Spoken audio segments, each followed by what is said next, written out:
Peace. Alaykum. I don't understand the Muslim governments that have access to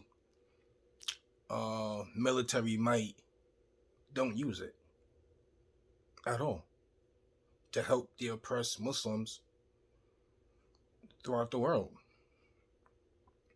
Maybe they in cahoots with the United Nations, The United Nations, they sit there, they talk about humanitarian acts. A lot of stuff doesn't get done, or get overlooked. They can't make peace in the world, these world governments, but they have a peace treaty in Antarctica. Doesn't make sense. Doesn't make sense at all. How do you have a peace treaty in Antarctica but can't have a peace treaty anywhere else? All the world governments oppress all the citizens of the world. They mess with our genetics. They put stuff in our foods, stuff in these medicines, stuff in the air we breathe, the water we drink. They make these diseases spread out into the world.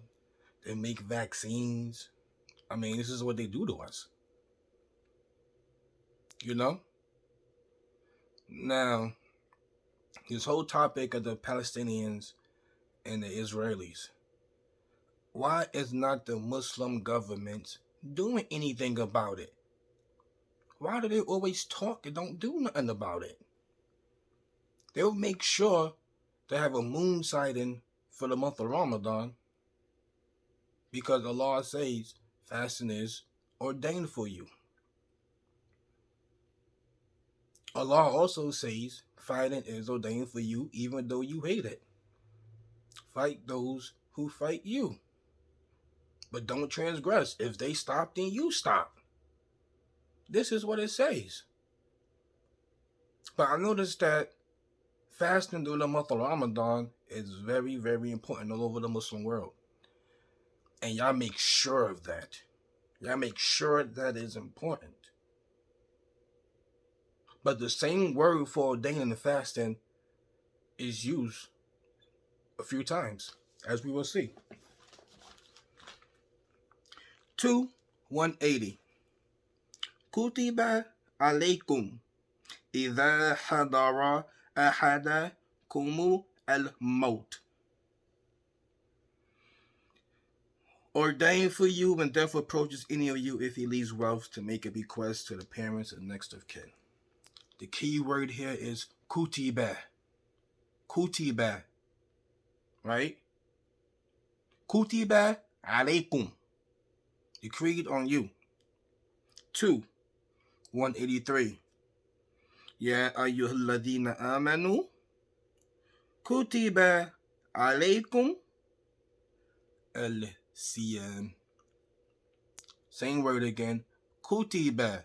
Decreed on you is siyam. Now, 2:16. Kutiba alaykum al-qital. Al-qital. Right? Kutiba alaykum al-qital. Ordained for you is fighting even though you dislike it.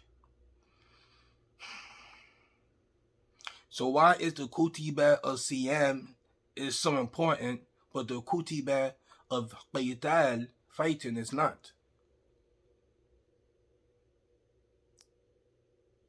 Maybe y'all scared of the American-Israeli connection or something. I don't know.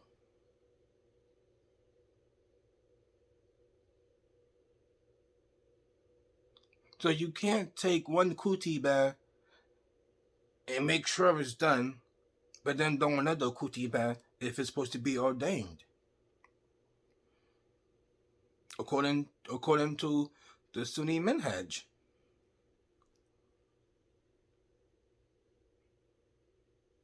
Or even the Shiite. Oppression is oppression. I believe Allah says, I trust Allah says in the Quran that oppression is worse than fighting. Now, some Muslim invaded Abu Layth home. He had some different views from the mainstream Sunni. Um, that I don't agree with. They don't agree with. That's not the point. The point is that they invaded his home, terrified his family, a Muslim person, because he said that maybe the Muslim government should take the Palestinians, uproot them, and place them somewhere else and make their home somewhere else. Why can't they? Allah does say, "O my servants, the earth is spacious." But there's some people who don't have the means to move. But I know the Muslim world is putting a lot of money into the masjids all over the world, though. Believe that. They're making all these big centers all over the world, putting money into that, though. That's for sure. I don't know. Can't call it. Peace.